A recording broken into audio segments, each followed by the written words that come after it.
Okay, so good morning, everyone.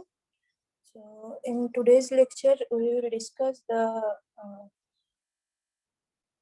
DFD, okay, data flow diagram.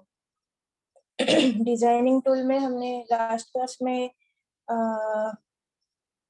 क्या पढ़ा था? Last class में हमने क्या किया है? 1 मिनट.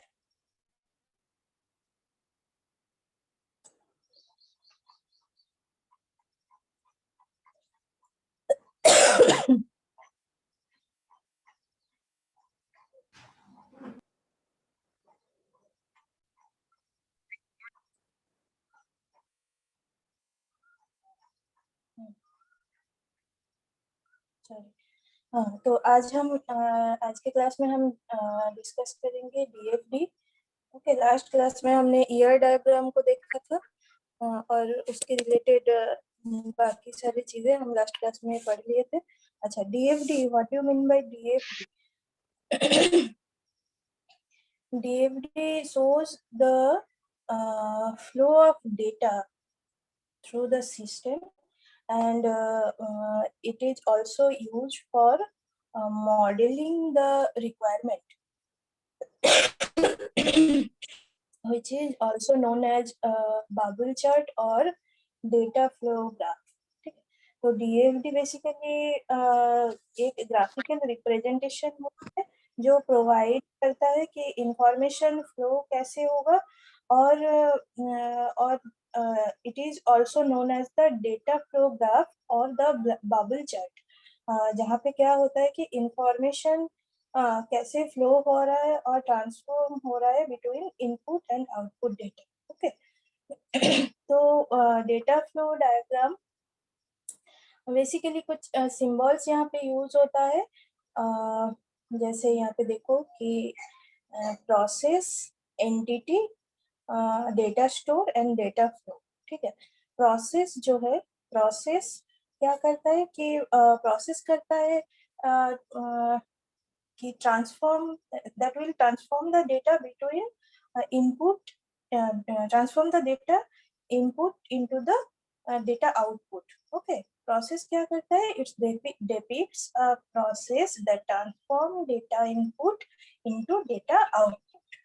Okay, तो प्रोसेस जो रहेगा उसमें सारे इम्प्लीमेंटेशन मेरा जनरेट होगा. मतलब process is a functioning symbol, जहाँ पे आप क्या करते हो, एक सर्कल रिप्रेजेंटेशन होता है फंक्शन.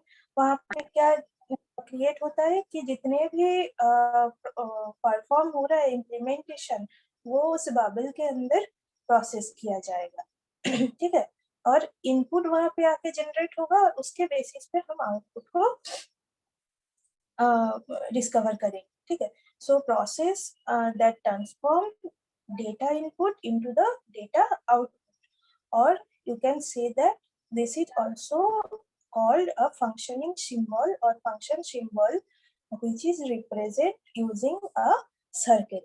Okay, अच्छा, process, what process? Process is activities and action taken on the data are represented by circle or round edge rectangles. ठीक है, तो ये आपका प्रोसेस रिप्रेजेंट होता है. नेक्स्ट आता है डेटा फ्लो.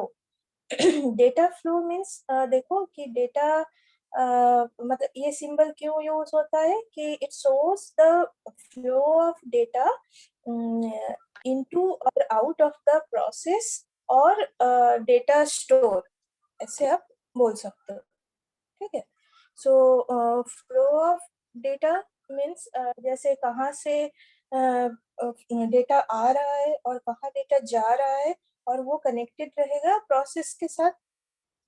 ठीक है, अब प्रोसेस जो जनरेट करेगा डेटा, और डेटा जो फ्लो होके प्रोसेस तक आएगा, तो वो उसके लिए तो मुझे कोई सोर्स और सिंक चाहिए ना.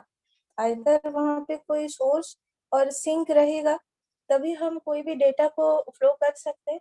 तो डेटा फ्लो के लिए हमें चाहिए, जहाँ पे एंटिटी लिखा है, देखो ये एक सोर्स और सिंक की तरह काम करता है, जो रिप्रेजेंट करता है कि जो external entity that acts as a source of system input or sink of the system output. Okay, so entities are sources and destination of information data. Entities are represented by rectangles with their respective names. तो यहाँ पे entity जो show किया गया है as a rectangle, इसी को ही हम सोर्स और सिंक बोल रहे हैं। मतलब इसी से ही कुछ information as a data flow आपके प्रोसेस के साथ कनेक्ट रहेगा। ठीक है, प्रोसेस के थ्रू हम कोई भी एक्शन को परफॉर्म करते हुए, एक्टिविटीज को परफॉर्म करते हुए उसके आउटपुट फिर आइदर वो फिर से दिस पॉइंट पे आएगा, तो वो हमें जनरेट करना है। ओके अच्छा, नेक्स्ट आता है data store. Data store means नाम से ही पता चल रहा है एक डेटाबेस की तरह काम करेगा। और यहाँ पे क्या होगा, डेटा का कलेक्शन स्टोर होगा। This is a space for collecting the data item. Okay, so these are the different symbols which are used in DFD. So mainly DFD is a represent the flow of data। ठीक है, लेकिन यहाँ पे कोई order आप नहीं show कर सकते हो। जैसे आप फ्लो चार्ट में क्या करते हो कि आप वहाँ पे ऑर्डर मेंटेन करते हो ना। मतलब एक रिप्रेजेंटेशन के बाद नेक्स्ट वाला इम्प्लीमेंटेशन होगा, अगर नहीं होता है तो कुछ और इम्प्लीमेंट होगा। तो DFD is not like a flow chart. क्यों? क्योंकि DFD not implement the order of a event.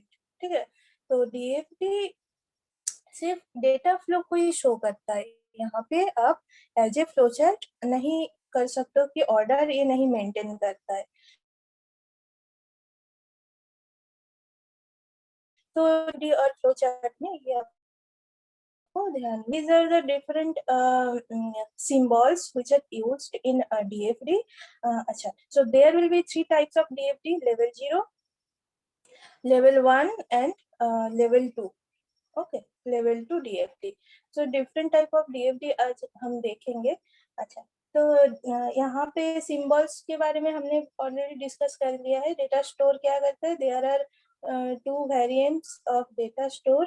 It can either be represent a rectangle with absence of both smaller sides or as an open side rectangle with only one side missing। ठीक है, तो data store ऐसे हम लिखते हैं। ठीक है, यहाँ पे एक साइड ऐसे खुला रहेगा और रेक्टेंगल नहीं होगा। ऐसे हम एक डेटाबेस की तरह इसको रिप्रेजेंट करेंगे। डेटा फ्लो तो वैसे ही बोल दिया गया है कि डेटा मूवमेंट हो रहा है, जो एक एरो के जरिए हम यहाँ पे शो करा रहे हैं। ठीक है, so these are the symbols. अच्छा, तो लेवल 0 DFD देखो। लेवल 0 DFD यहाँ पे डिस्कस नहीं किया गया है अच्छे से, तो एग्जाम्पल के थ्रू हम अच्छे से देखेंगे। लेवल 0 DFD मेनली रिप्रेजेंट करता है क्या कि एक कंटेक्स्ट डायग्राम होता है। लेवल 0 DFD आपका एक कंटेक्स्ट डायग्राम होता है, और you can say that it is a fundamental system.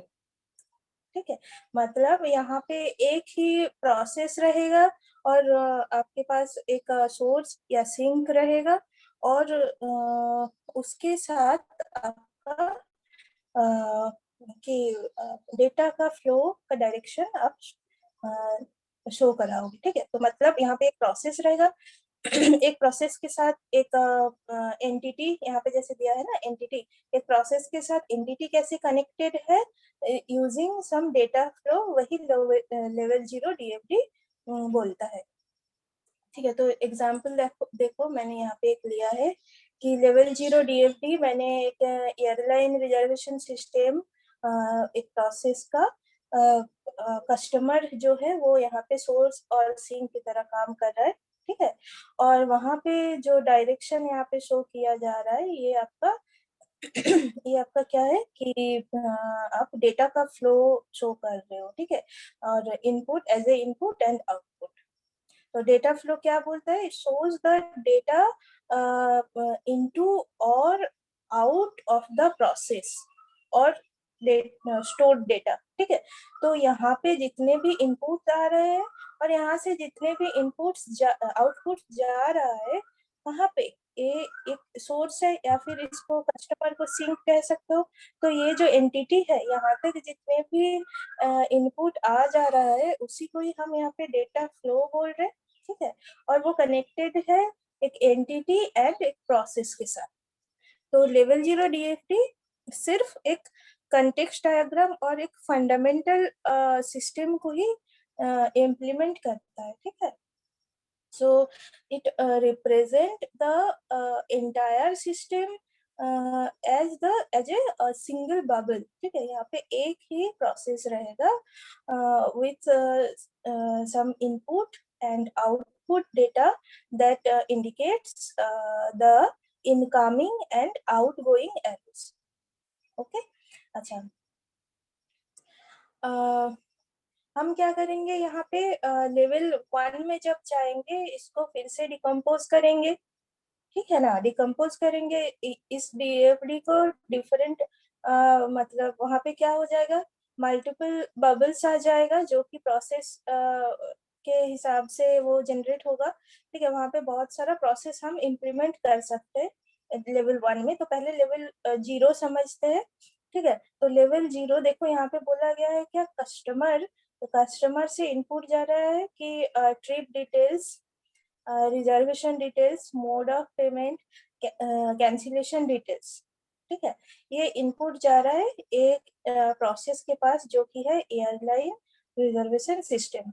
अब वहां से आपका आउटपुट जनरेट हो रहा है कि आप उस क्या बोले कि जो प्रोसेस था वो आउटपुट क्या जनरेट कर रहा है कि सिस्टम में ये जनरेट होकर आ रहा है कि फ्लाइट अवेलेबल है या नहीं, ठीक है। कॉस्ट कितना चाहिए, ई टिकट और यूजर आईडी, ठीक है।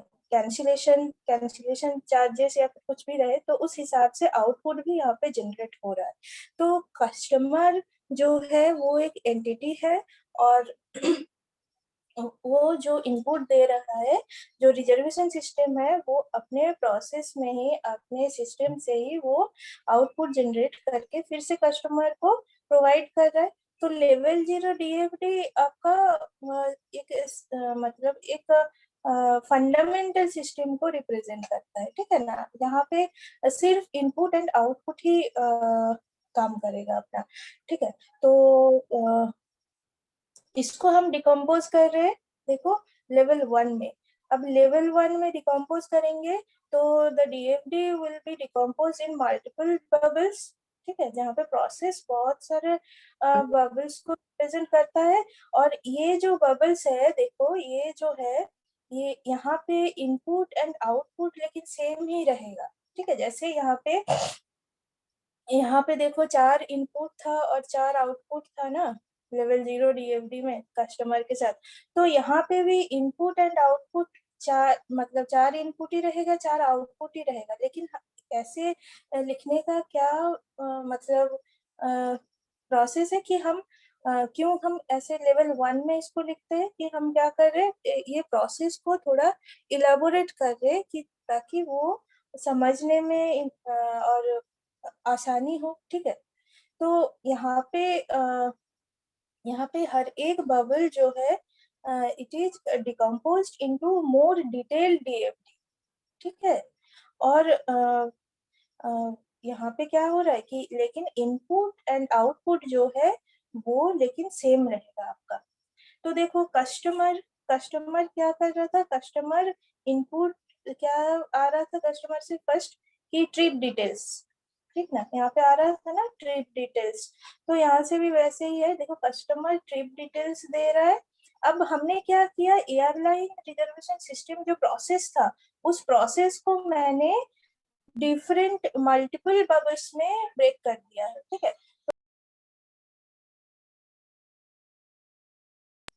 इनपुट आएगा, उस केस में क्या होगा कि देखो रिट्राइव एंड डिस्प्ले और अवेलेबल, ये जो है, ये देखो यहाँ पे कस्टमर इनपुट आ रहा है और एक यहाँ पे डेटाबेस है, फ्लाइट डेटाबेस, उसके साथ ये प्रोसेस कनेक्टेड है, ठीक है। तो यहाँ पे मैंने लेवल 1 में एक डेटाबेस ले लिया जहां से मुझे इंफॉर्मेशन मिलेगा। तो कस्टमर फर्स्ट ट्रिप डिटेल पूछेगा, कहाँ से ये इम्प्लीमेंट होगा कि डेटाबेस में से अगर अवेलेबल फ्लाइट्स है, ठीक है अवेलेबल फ्लाइट्स है, तभी ये रिट्राइव होके आउटपुट के हिसाब से क्या आएगा कि हाँ अवेलेबल फ्लाइट्स, तो ये आउटपुट कस्टमर तक पहुंचेगा, ठीक है। नेक्स्ट इनपुट क्या था, देखो कस्टमर ने इनपुट दिया एयरलाइन रिजर्वेशन सिस्टम में कि रिजर्वेशन डिटेल्स, ठीक है। तो देखो यहाँ पे इनपुट नेक्स्ट क्या जा रहा है कि हाँ, तो देखो यहाँ पे नंबर ऑफ पीपल, अगर यहाँ पे रिजर्वेशन करोगे तो कितने नंबर ऑफ पीपल्स का रिजर्वेशन चाहिए वो देखना होगा, ठीक है ना। आपके पास सीट अवेलेबिलिटी है, मतलब फ्लाइट का अवेलेबल डिटेल्स है आपके पास, ट्रिप डिटेल्स है, तो उस हिसाब से अवेलेबल फ्लाइट आपके पास है। अब कितने नंबर का उसके लिए आप सीट का रिजर्वेशन करोगे तो नंबर ऑफ पीपल देना चाहिए, ठीक है। और वो फ्लाइट डेटाबेस से ही आप सीट को जनरेट करोगे, सीट है या नहीं, तो सीट है तो टोटल सीट के साथ आपका जो यहाँ पे देखो नेक्स्ट इनपुट था कि mode of payment and collection details, ठीक है। तो सीट अगर मिलेगा तो उस हिसाब से मुझे कॉस्ट भी मिल जाएगा। देखो यहाँ पे एक आउटपुट था कि कॉस्ट कितना है, नेक्स्ट वाला आउटपुट था कॉस्ट कितना है। फर्स्ट आउटपुट था तो फ्लाइट अवेलेबल है या नहीं, तो वो तो मुझे मिल गया था आउटपुट अवेलेबल फ्लाइट। नेक्स्ट जो इनपुट था उस हिसाब से अगर देखा जाए कि डेटाबेस में कितना सीट है, सीट के हिसाब से हम देखेंगे कि इतने पीपल्स का रिजर्वेशन करना है, तो उस हिसाब से कॉस्ट कितना होगा, कॉस्ट भी कैलकुलेशन हो जाएगा। तो कॉस्ट का एक आउटपुट मेरे पास आ गया। तो दोनों इनपुट के हिसाब से दो आउटपुट मुझे मिल गया, एक आपके ट्रिप डिटेल्स था और नंबर ऑफ पीपल्स यहाँ पे इनपुट था, मतलब रिजर्वेशन डिटेल के हिसाब से। और नेक्स्ट आउटपुट आपके पास आ गया क्या, फ्लाइट अवेलेबल और कॉस्ट, ठीक है। नेक्स्ट आता है आपका क्या input, mode of payment and cancellation detail. तो यहाँ पे देखो कि मोड ऑफ पेमेंट इनपुट जा रहा है कस्टमर से, एक देखो यूजर डिटेल प्लस पेमेंट, तो टिकट जनरेट होगा, ठीक है, टिकट जनरेट होगा। और उस हिसाब से आप क्या देख रहे हो कि अगर टिकट जनरेट हो रहा है तो अगर वहाँ पे एलोकेशन, सीट एलोकेशन करना है या फिर कैंसिलेशन करना है, ठीक है, तो वो भी आप कस्टमर के साथ रिलेट कर सकते हो, ठीक है। तो यहाँ पे देखो इनपुट टिकट जनरेशन जो है वहाँ पे मोड ऑफ पेमेंट भी रहेगा, टिकट के साथ ही कैंसिलेशन डिटेल भी रहेगा। मतलब क्या, टिकट ही आप कैंसिल कर रहे हो ना, तो यहाँ पे भी बाकी दो इनपुट आ गया। और सीट उस हिसाब से एलोकेट होगा, तो बोर्डिंग पास आ गया। और कॉस्ट का तो हो ही गया था, मतलब आप क्या कर रहे हो कि कैंसिलेशन के लिए ये भी कस्टमर से ही रिलेटेड है। तो जितने इनपुट होगा उस हिसाब से आउटपुट भी जनरेट होगा। आप अपने हिसाब से डेटा फ्लो डायग्राम ड्रॉ कर सकते हो, लेकिन यहाँ पे ऐसा होगा कि आप प्रोसेस को यहाँ पे मल्टीपल बबल्स में ब्रेक कर सकते हो, लेकिन यहाँ जो इनपुट पहले था लेवल 0 में, उसी हिसाब से आपका आउटपुट भी वही होना चाहिए, ठीक है ना। तो लेवल 1 डीएफडी में क्या होता है कि डेटा स्टोर यूज होता है, ठीक है, डेटा का स्टोर हम कर रहे हैं ना यहाँ पे यूजिंग सम डेटाबेस, यहाँ पे फ्लाइट डेटाबेस यूज हो रहा है। तो level 1 DFD will tell that there will be a data store process is present, but number of input and output will be same, ठीक है, same as level 0 DFD, okay, ठीक है। अच्छा, तो लेवल 2 DFD में क्या होता है, लेवल 2 डीएफडी देखो, लेवल 2 डीएफडी में क्या होता है कि जो लेवल 1 डीएफडी में जैसे देखो हर एक यहाँ पे प्रोसेस को मैंने हर एक मल्टीपल प्रोसेस में रिप्रेजेंट कर दिया, मल्टीपल बबल में रिप्रेजेंट कर दिया। तो यहाँ पे जैसे मैंने एक मॉड्यूल लिया है रिजर्वेशन, ठीक है। तो रिजर्वेशन, ये जो सीट रिजर्वेशन है, सपोज इसको लेके मैंने फर्दर ब्रेक किया, ठीक है। तो ऐसे करके आप जितने भी मॉड्यूल है उसको आप ब्रेक कर पाओगे। लेवल 2 डीएफडी जहाँ पे आप डिटेल डिस्कस करते हो डीएफडी का, ठीक है। तो लेवल 1 में जहाँ पे डिफरेंट टाइप ऑफ प्रोसेस है, जैसे यहाँ पे retrieval and display, seat reservation, ठीक है, total cost calculation, then ticket generation, seat allocation, cancellation. तो हर एक जो प्रोसेस है जो एक डिफरेंट बबल से रिप्रेजेंट किया है, हम उसको ब्रेक करेंगे इन लेवल 2 डीएफडी, ठीक है। तो मैंने जैसे यहाँ पे किया है कि सीट रिजर्वेशन को ब्रेक किया है यहाँ पे, ठीक है, उसको समझने के लिए कि लेवल 2 डीएफडी में एग्जैक्टली होता क्या है। तो आप ऐसे भी कर सकते हो कि टोटल कॉस्ट कैलकुलेशन को ब्रेक करो और उसको लेवल 2 में रिप्रेजेंट करो, ठीक है। ऐसे करके सारे जो प्रोसेस है अब सबको ब्रेक करके कर सकते हो, ठीक है। तो सपोज आपको एग्जाम में ऐसा बोला जाएगा कि ये इसका लेवल 1 डीएफडी है, तो for the total cost calculation आपको लेवल 2 डीएफडी क्या होगा रिप्रेजेंट करना है, ठीक है। तो सिमिलरली मैंने यहाँ पे किया है क्या, सीट रिजर्वेशन के केस में लेवल 2 का यहाँ पे ब्रेक किया है एज ए लेवल 2। तो level 2 for seat reservation module, reservation module के लिए लेवल 2 का मैंने जनरेट किया है।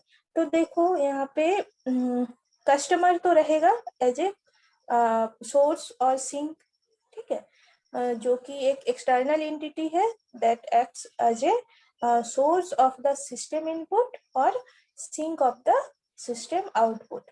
तो कस्टमर क्या हो रहा था कि number of people, number of passenger that will check the availability of seat, ठीक है। हाँ ठीक है। अच्छा, अगर सीट नहीं होता है तो नेगेटिव एक्नॉलेजमेंट जाएगा, ठीक है, कस्टमर के पास।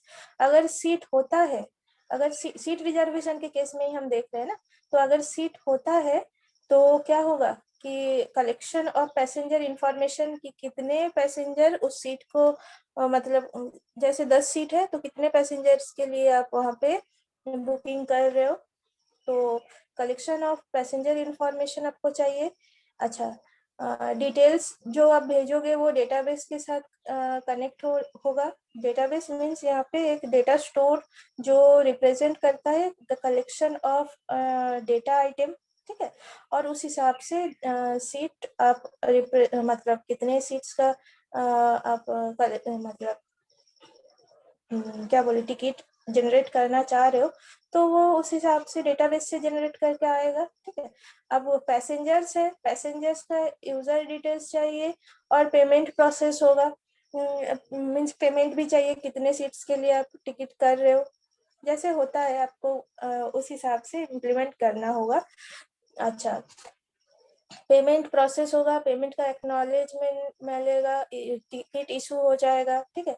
और टिकट इशू होगा तो टिकट आईडी कस्टमर के पास जाएगा, कस्टमर पेमेंट करेगा तभी ये सब प्रोसेस होगा। कस्टमर पेमेंट करेगा और कॉस्ट मतलब दिया जाएगा तभी ये सब प्रोसेस होगा। अब यहाँ पे देखो ये जो कस्टमर है और ये जो कस्टमर है ये सेम ही है, ठीक है।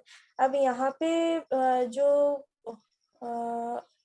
क्या बोले कि डायग्राम के इजी करने के लिए, डायग्राम को इजी करने के लिए यहाँ पे हमने क्या किया है कि ये जो सोर्स है, सोर्स और सिंक सेम ही है, कस्टमर सेम ही है, बस डायग्राम इजी होगा इस हिसाब से मैंने यहाँ पे 2 टाइम इसको लिखा है, लेकिन ये अलग नहीं है। तो यहाँ पे भी वही आप देख रहे हो कि एक ही सोर्स और सिंक वही काम कर रहा है, ठीक है, जो कि एक आपका एंटिटी है, एक्सटर्नल एंटिटी बोल सकते हो, और उसके साथ डेटा का फ्लो कनेक्टेड है, data flow which shows like the arrows, ठीक है, और कनेक्टेड है विद सम प्रोसेस।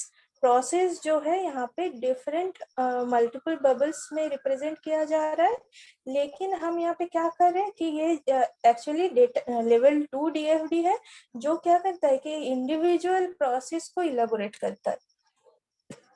ओके, अच्छा, so this is the concept of DFD।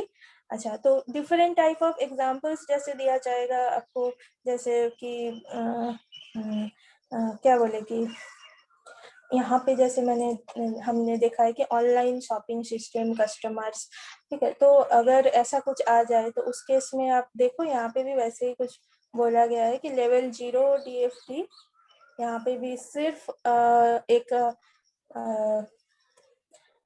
Source और सिंक एज ए आप काम कर रहे हो, और यहाँ पे ऑनलाइन शॉपिंग सिस्टम ये जो है ये एज ए प्रोसेस यहाँ पे दिखाना चाह रहे हैं, और उसके साथ जो डेटा का फ्लो हो रहा है वो बाई सम डायरेक्शन आप दिखा रहे हो।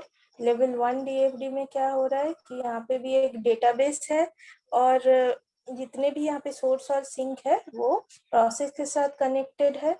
और लेवल 2 में आप डिटेल डिस्कशन करते हो जो यहाँ पे नहीं बोला गया है, इसीलिए मैंने अलग से एग्जांपल लेके समझाने की कोशिश की है, जो कि थोड़ा इजियर हो जाएगा आपके हिसाब से।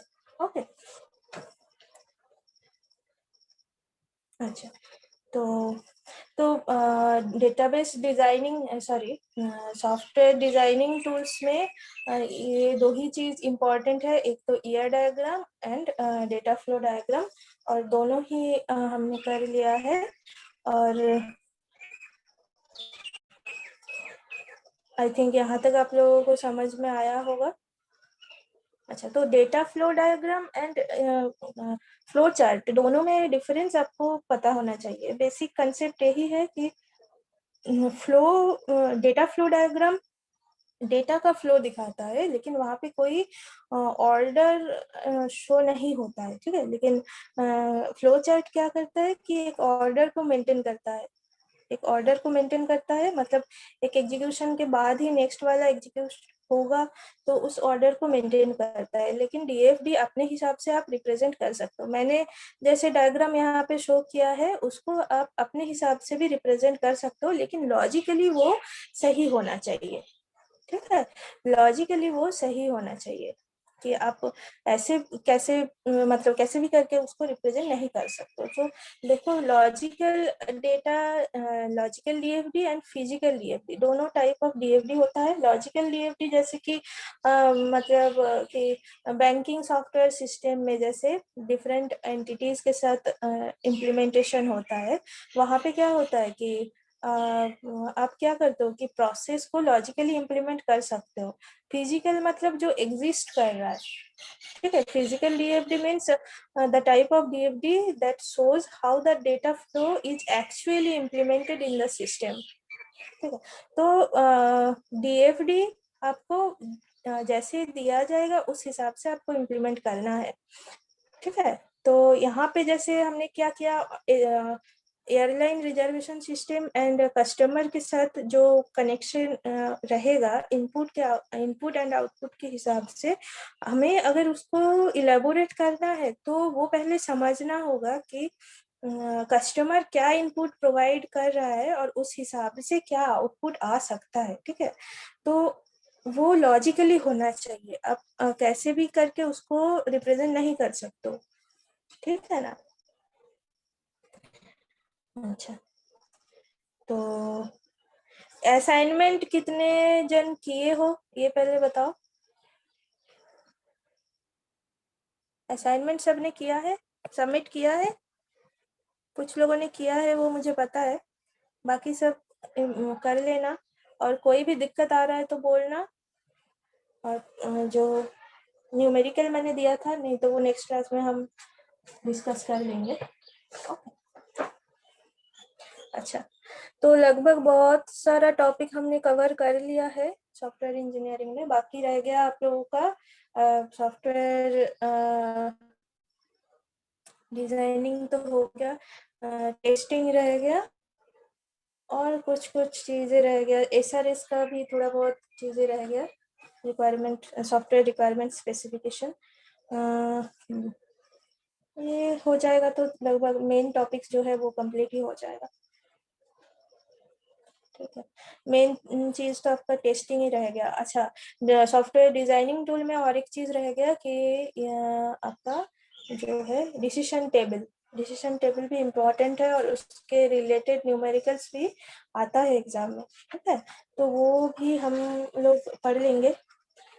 तो ये डिजाइनिंग का चैप्टर जो है वो कंप्लीट हो जाएगा। ठीक है, ओके ओके, चलो किसी को कोई डाउट है तो पूछ सकते हो।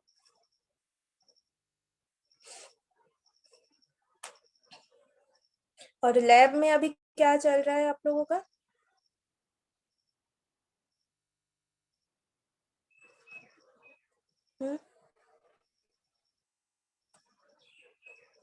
लैब में कैसे काम कैसे हो रहा है आप लोगों का?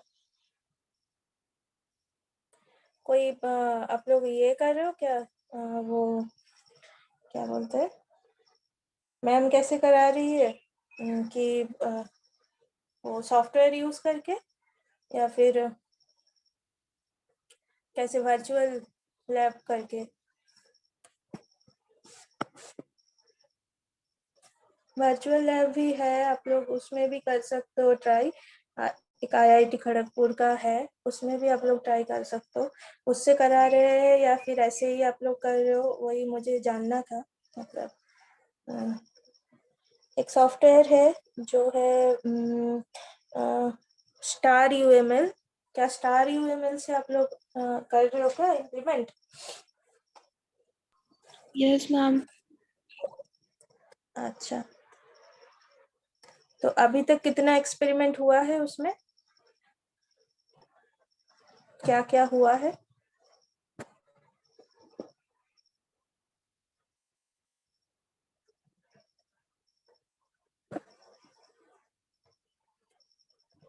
चार एक्सपेरिमेंट हुआ मैम। 4 एक्सपेरिमेंट हुआ है। अच्छा, क्या वही इसमें UML डायग्राम या फिर DFD या ER डायग्राम, किसमें? UML में हुआ है मैम, स्टार UML में। ठीक है, तो ये जो आज का जो लेक्चर है ये थोड़ा बहुत इसी से ही रिलेटेड है चीजें सब। मतलब उसमें भी ये ऐसा ही है, बच्चों वाला चीजें, डायग्राम करो, लेकिन समझना जरूरी है। वही कंसेप्चुअली अगर समझना है तो लैब थोड़ा जरूरी है। बाकी इसके साथ सॉफ्टवेयर के सब्जेक्ट्स का लैब कितना रिलेटेड है वो तो मुझे भी समझ नहीं आता, लेकिन सिलेबस में है तो करना पड़ेगा।